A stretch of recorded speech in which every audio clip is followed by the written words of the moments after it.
CEO Victoria Davenport swiped Andre Warren's iPad onto the wooden floor, smashing it just because she despised his $60 suit with a toy sticker. She did not know this black single dad was billionaire Andre Warren, the man holding a $200 million lifeline for struggling Davenport logistics. Inside the windy 55th floor office of Davenport Tower, this fateful meeting turned everything upside down. A board member secretly recorded and shared Victoria's arrogance. Andre pulled all his funding and moved it to a rival to start his rightful punishment. But what will he face? Will it be secret plots, long court battles, or pressure for the financial media? Will money or a father's pride shape the end of this empire? But before that storm ever hit the 55th floor, the morning started in a small brick house in Hyde Park. It was 6:12 in the morning. Andre Warren stood in his kitchen. He sliced a banana into thin, round pieces. He dropped them into a bowl of warm oatmeal. His daughter, Chloe, was 6 years old. She sat at the counter, swinging her feet. She hummed a song from her favorite cartoon. The kitchen smelled like brown sugar and steam. A radiator clicked somewhere in the wall. Andre poured a small carton of organic milk. It cost $4.15. He checked the clock above the stove. He had 11 minutes before the school bus came. Andre wore a suit from Target. It cost $60. He bought it in a rush the night before. His good suits were still in his downtown apartment. He never made it back there. He had spent the whole night in a hospital chair. Chloe ran a high fever until almost 2 in the morning. He held a cool cloth to her forehead. He did not sleep at all. Now she looked fine. She looked better than fine. She looked mischievous. While he zipped his laptop bag, Chloe reached for something in her pocket. It was a sticker. It showed a roaring T-Rex in bright green. She pressed it onto his left sleeve. She giggled and clapped her small hands. "Now you look brave, Daddy," she said. Andre glanced at his sleeve. He almost peeled it off. Then he stopped. He let it stay there. He kissed the top of her head instead. Outside, the neighborhood was waking up slowly. A garbage truck groaned 2 streets over. Somewhere a dog barked twice, then quieted down. The smell of fresh bread drifted from a corner bakery down the block. Andre grabbed his worn leather bag from a hook by the door. Inside it sat an old iPad with a small crack near the corner. He never replaced it, even though he could buy 1,000 new ones. That device carried something no amount of money could rebuild. Here is what nobody in that kitchen could see. Andre Warren was worth $1.5 billion.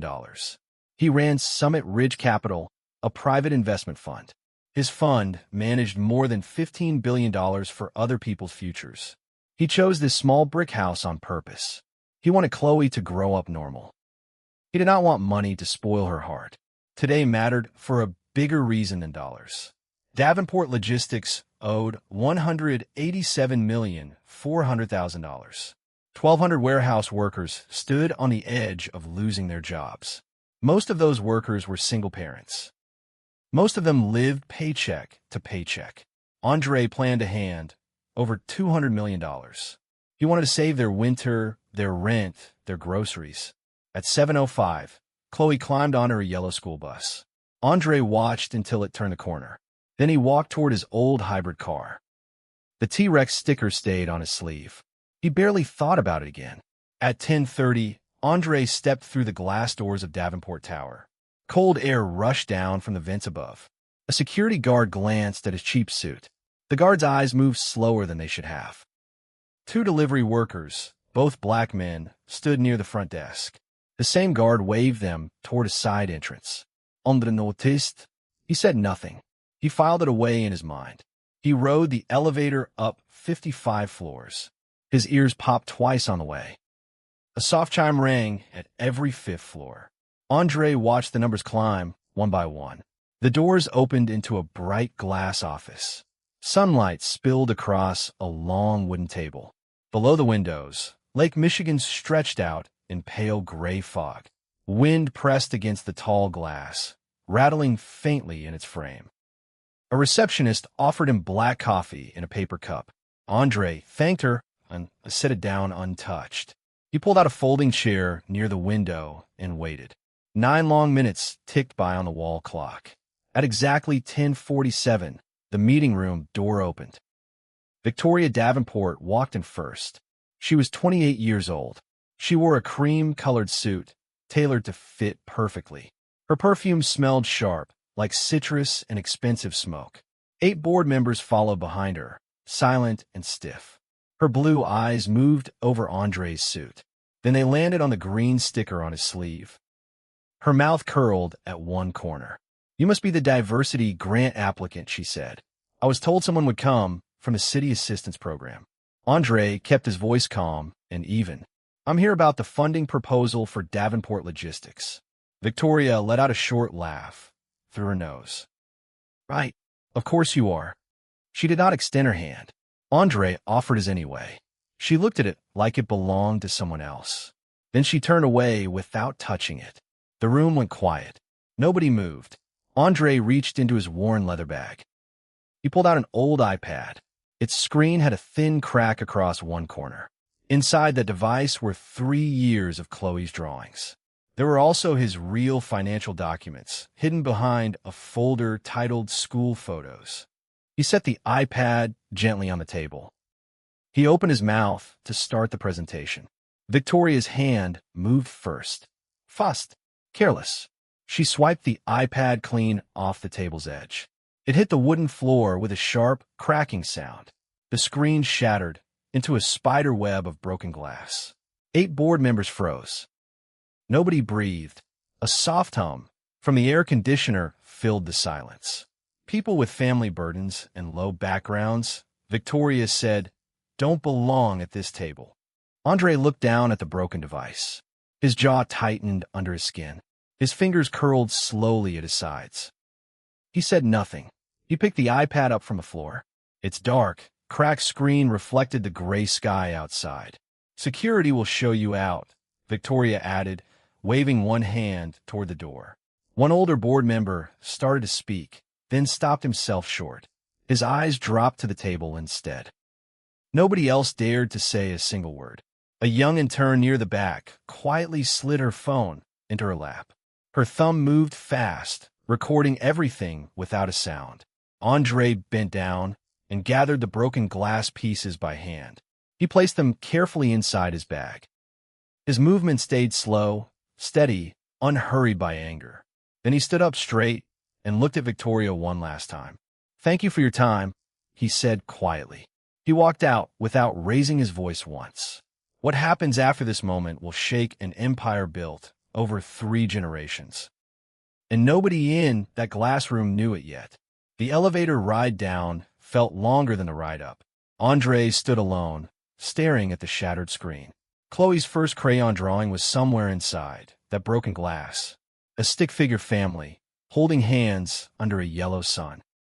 His chest felt tight, like a fist squeezing from the inside. He thought about 1,200 families depending on this deal. He thought about the cold look in Victoria's pale blue eyes. Should he swallow his pride and reveal who he really was? Or should someone finally teach her a lesson she would never forget? He did not have an answer yet. Not in that elevator. Not at 10:53 in the morning. The elevator doors opened onto the underground parking garage. Cold, damp air rushed over Andre's face. Pipes dripped somewhere in the dark. He walked toward his car, still holding the broken iPad. A voice called out behind him. "Mr. Warren, wait, please." Andre turned around. A man in his mid-40s jogged toward him. He wore glasses and a wrinkled gray blazer. His name tag read Marcus Vance, board member. "I saw what happened up there," Marcus said. His voice was low and urgent. "I'm ashamed of what she did to you." Andre studied him carefully. "Why does that matter to you?" Marcus glanced over his shoulder, checking for cameras. "Because I knew her father. Charles Davenport built this company with sweat and honesty. Victoria is burning it down with arrogance." He pulled a small USB drive from his jacket pocket. He pressed it into Andre's palm. "This has real numbers," Marcus said. "Not the numbers she showed the board. She's planning to fire all 1,200 warehouse workers next week anyway. She wants cheaper labor overseas." Andre's fingers closed tightly around the small drive. "Even if I sign today, Especially if you sign today, Marcus said. She'd take your $200 million and still cut them loose by spring. Marcus tapped his phone screen and held it up. A video began playing. It showed Victoria's whole performance, from minutes earlier, insults and all, filmed secretly by another board member. The footage was steady, clear, and impossible to deny. That in turn trusted me. With this, Marcus added quietly. She's terrified of losing her job over it. There's more, Marcus said. She's been hiding losses for 2 years. This company is rotting from the inside. Andre looked at the tiny screen, then at the cracked iPad in his other hand. What do you want from me, Marcus? Marcus met his eyes without blinking.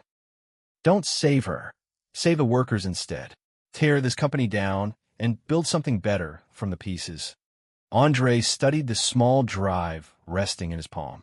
Why come to me now, Marcus? Why not go to the police? Marcus shook his head slowly.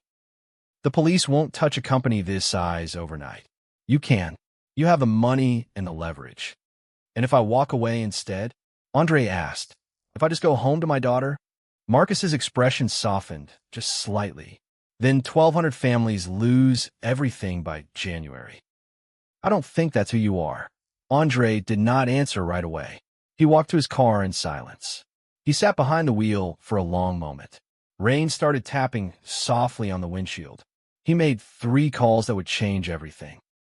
The first call went to his chief financial officer at Summit Ridge Capital. Cancel the full $200 million package for Davenport, Andre said. Pull every credit line we hold with their partner banks. Effective at noon today. The second call went to Clara Higgins, CEO of Nexus Freight Solutions. Nexus was Davenport's biggest rival in the entire Midwest. Clara, it's Andre Warren. I want to invest $250 million into your expansion fund this afternoon. Clara's voice crackled with surprise through the speaker. That's a massive number, Andre. What's the catch? One condition, Andre said. You absorb all 1,200 Davenport warehouse workers. Starting pay of $22.50 an hour. There was a pause. Then Clara said, done. Send the paperwork. The third call went to Marcus Vance. Get ready, Andre said simply. The fight starts now. By early afternoon, rumors spread through financial forums like wildfire. Someone had leaked that Summit Ridge Capital pulled its funding from Davenport Logistics. Davenport's stock price wobbled, then began sliding downward. Victoria and her chief operating officer, a sharp-tongued man named John Sterling, launched a counterattack. They posted statements calling Andre a fraud. They claimed he impersonated an investor to extort money from a legitimate business. Financial blogs picked up the story within the hour. Some writers questioned Andre's motives, without any real proof. Strangers online called him reckless, greedy, even dangerous. Andre read a few posts, then closed his laptop calmly. John hired a private investigator within hours. The investigator dug through public records, searching for any weakness. He found Chloe's elementary school. He drove there and lingered near the pickup line, snapping photos through his car window. The investigator wore a plain gray cap and dark sunglasses. He scribbled notes on a small pad, watching children file outside. He photographed the school entrance, the buses, and the crossing guard. A teacher noticed a strange car parked for too long. She called the school office immediately. The office called Andre before the final bell rang. His phone buzzed twice while he stood in a downtown parking lot. Andre's hands shook faintly as he gripped his phone. His voice stayed calm when he called Marcus. They went after my daughter's school. That crosses a line. Marcus exhaled sharply. I warned you they'd get desperate. Sterling doesn't play fair when cornered. That same afternoon, Clara Higgins made a public announcement. She stood before local reporters outside a Nexus Freight warehouse. Nexus Freight is proud to welcome 1,200 new employees, she said, smiling into the cameras. We believe workers deserve dignity, not disposal. Behind her, construction crews had already started building a new transfer station. It stood directly beside one of Davenport's largest warehouses. Trucks rolled past, kicking up dust near the chain-link fence. The The message was impossible to miss. A local reporter asked Clara why she trusted a stranger's sudden offer. Clara smiled and shrugged one shoulder. Andre Warren doesn't make promises he can't keep, she said. Ask anyone who's worked with him before. Word was already spreading fast, and it would only grow louder from here. Inside Davenport Tower, Victoria paced across her office floor. Her heels clicked sharply against the polished tile. She stared at falling numbers on 3 different monitors. Then her assistant rushed in, holding a printed document. Ma'am, you need to see who holds our largest debt. Victoria snatched the paper from his hands. Her eyes scanned the page twice. Her face drained of color, pale as chalk. Summit Ridge Capital held 91% of Davenport's outstanding loans. And Summit Ridge Capital belonged to Andre Warren, the man in the $60 suit. The man with the toy sticker on his sleeve. The man whose iPad she smashed without a second thought. Her stomach twisted into a hard, cold knot. Davenport's total debt stood at $187,400,000. Payment was due in exactly 9 days. Without Andre's money, or without new terms, the company would collapse completely. Victoria sent an urgent letter that evening requesting an emergency meeting. She expected Andre to summon her to some glass tower downtown. Instead, his reply named a different location entirely. The Southside Chicago Labor Hall. 2 o'clock in the afternoon. 9 days from today.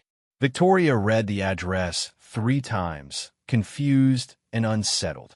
Why would a billionaire choose a run-down community building over his own office? She would find out soon enough, and the answer would surprise everyone in that room. Meanwhile, Andre spent those 9 days preparing carefully with Marcus and Clara. They reviewed every warehouse route, every payroll number, every contract clause. Andre wanted the transition to feel seamless for the workers involved. At night, he read Chloe a bedtime story about a quiet lion. The lion never roared to prove his strength to anyone. Chloe fell asleep before the ending, clutching her stuffed rabbit tightly. 9 days passed in a blur of falling stock charts and sleepless nights. On the 9th day, Victoria arrived at the labor hall wearing an expensive coat. Her face looked thinner than before. Dark circles shadowed her once confident eyes. Inside, folding chairs filled the room, packed with warehouse workers. Most of them were black and Latino parents, some holding toddlers on their laps. The air smelled like coffee, wet coats, and nervous energy. Children drew pictures quietly on the floor near the back wall. An older man in a faded work jacket leaned against a folded table. He had worked at Davenport's warehouse for 19 years straight. Andre stood on a small wooden stage at the front. He wore a plain navy blazer, calm and unhurried. He held a microphone loosely in one hand. He looked out at the crowd, meeting eyes one by one. Victoria pushed through the crowd toward him. Andre, please, can we speak privately for a moment? These people deserve to hear everything, Andre said. No more private deals behind closed doors. Victoria's composure cracked slightly at the edges. I can offer you equity, shares in the company. Just extend our loan deadline. I already told Clara everything she needed to know, Andre replied. The deal with Nexus stands as it is. Something inside Victoria snapped completely. Her voice rose, sharp and shaking. You have no idea who you're dealing with. I'll have your fund's license pulled. I know people who can end your career. The room fell utterly silent. Even the old radiator stopped rattling for a moment. I'll have your daughter thrown out of that fancy private school too, Victoria added, her voice cracking with fury. Every word traveled through the hall's old speaker system. It carried straight outside, where hundreds more workers stood listening near the doors. A woman near the front gasped audibly. A man beside her muttered something under his breath. Victoria's threat hung in the air like smoke that would not clear. Andre's face stayed still, carved from calm stone. His eyes did not blink. Thank you for saying that where everyone could hear. Victoria's mouth opened, then closed again. She realized what she had just done. Andre turned toward the crowd instead of her. "Ladies and gentlemen, please welcome Clara Higgins." Clara walked onto the stage, holding a leather folder. Cameras flashed rapidly from every corner of the room. Andre and Clara signed the $250 million agreement. Right there, live for everyone to witness. The crowd erupted into cheers, clapping, and whistling with relief. 1,200 jobs were finally officially secured. Someone in the back started crying tears of pure relief. Marcus walked forward and handed Andre something small and rectangular. It was the iPad, its screen fully repaired and gleaming again. Chloe's crayon family drawing glowed clearly on the display. Andre smiled softly at the small stick figures on the screen. Victoria stood frozen near the edge of the stage, forgotten by everyone around her. But the story was far from finished. Victoria still had one dangerous card left to play. Victoria did not surrender quietly. 2 days later, she used old family connections at the state level. She pushed for an emergency investigation into Summit Ridge Capital's trading practices. Illinois state regulators announced a formal inquiry into Andre's fund. For 72 tense hours, his company's accounts remained partially frozen. Reporters camped outside Summit Ridge's downtown office, hunting for scandal. Camera crews waited near the lobby doors every single morning. Andre's lawyers handed over every document the regulators requested. Nothing improper turned up in any ledger or filing. By the third day, investigators quietly closed the inquiry. One local paper ran a short correction on page 6. Meanwhile, a different kind of danger crept closer to home. A blacked-out van began following Andre's car near his Hyde Park neighborhood. It trailed him 3 separate afternoons in a row. On the 4th afternoon, while Chloe sat buckled in the back seat, the van suddenly swerved close. It clipped Andre's rear bumper on a quiet residential street. Andre's pulse pounded hard against his throat. He pulled over immediately, breathing slow and controlled. He turned around fast to check on Chloe. "Are you okay, sweetheart?" he asked, his voice tight but steady. Chloe blinked at him, unshaken. "The car went bump, Daddy." A man jumped out of the van, holding up a camera. He hoped to catch Andre exploding with rage on film. Andre stepped out slowly, his jaw clenched beneath calm skin. He said nothing provocative. He simply photographed the van's license plate himself. His hand stayed steady despite the pounding in his chest. Chloe unbuckled herself and reached for his sleeve through the open door. "Is the bad car gone, Daddy?" she asked. "It's gone, baby," Andre said softly. "You're safe." Then he called Marcus, who arrived within 9 minutes, with a lawyer already on speakerphone. The lawyer recorded every detail of the incident on the spot. Local police filed a report before sundown that same evening. The plan to bait him had failed completely. Andre's calm became the story, not his anger. A neighbor across the street had filmed the whole thing on her porch camera. She uploaded the footage without being asked, and it spread almost as fast as Victoria's own downfall would. That same week, Marcus prepared his final move. He gathered every hidden file Victoria never expected anyone to find. On the 15th day of the month, Davenport's board convened for an emergency vote. Victoria sat rigid at the head of the table, her knuckles pale against the wood. Marcus stood up slowly, holding his laptop firmly in both hands. "Before we vote," Marcus said, "everyone needs to see 2 videos." He played the recording from the 55th floor first. The room watched Victoria smash the iPad and hurl her cruel insults again. Then he played the audio from the labor hall, her threats echoing clearly through hidden microphones. Board members shifted uncomfortably in their leather chairs. Someone whispered, "Turn it off." Marcus did not turn it off. He let every second play until the end. Within 6 hours, both videos leaked onto social media platforms. The clip spread fast, racking up 12,400,000 views by nightfall. Comment sections filled with outrage from strangers across the country. News anchors debated the footage on evening broadcasts. One anchor called it a portrait of everything wrong with old money. Davenport Logistics became a symbol of corporate cruelty overnight. Employees at rival companies shared the video with their own co-workers. Parents in Chicago talked about it at school pickup lines. A local radio host played the audio clip twice during his morning show. By the next morning's opening bell, Davenport stock had collapsed by 47%. Major shipping clients canceled contracts within hours of each other. The board voted unanimously to remove Victoria as CEO. Later that same day, Davenport Logistics filed for involuntary bankruptcy. Banks moved quickly to seize whatever assets the family still owned. The Davenport name, once powerful across 3 generations, crumbled into dust.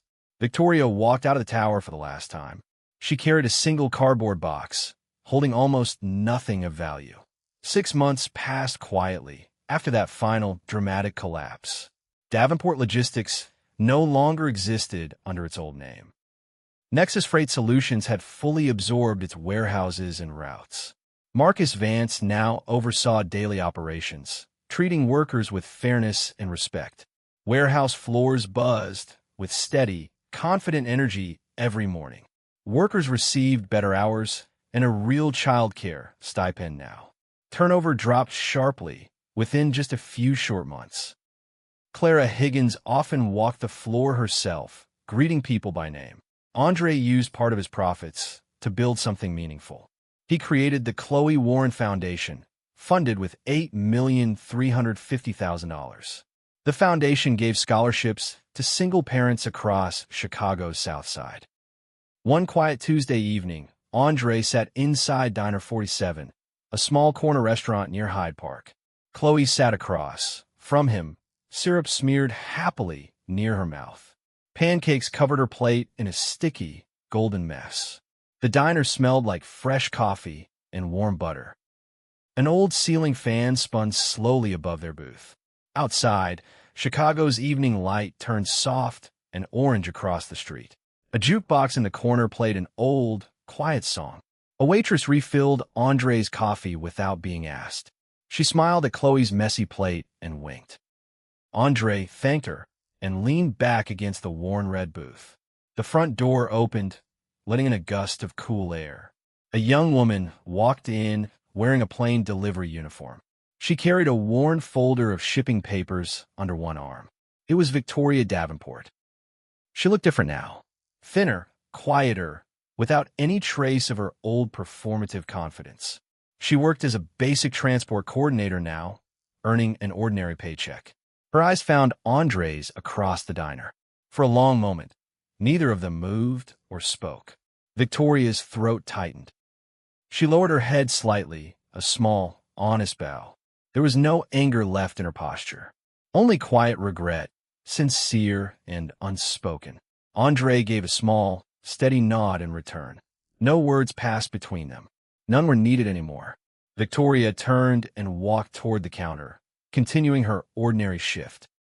She had traded a corner office for an honest day's work. Chloe watched the whole exchange with curious 6-year-old eyes.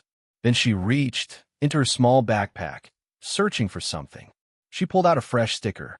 It showed a blue triceratops with 3 curved horns.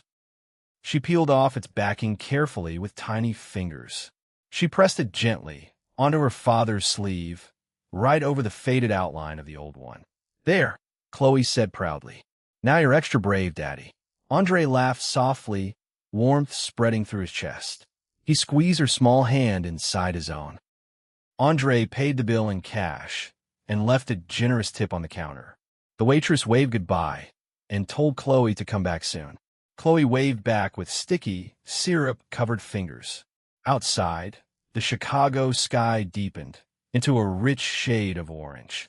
Streetlights flickered on one by one along the block.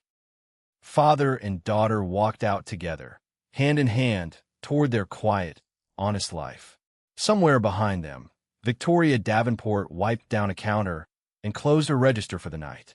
She walked home alone under the same orange sky, carrying nothing but her own 2 hands. Pride, it turned out, was worth more than every dollar in that shattered iPad. And love, quietly stubborn, always found its way back home.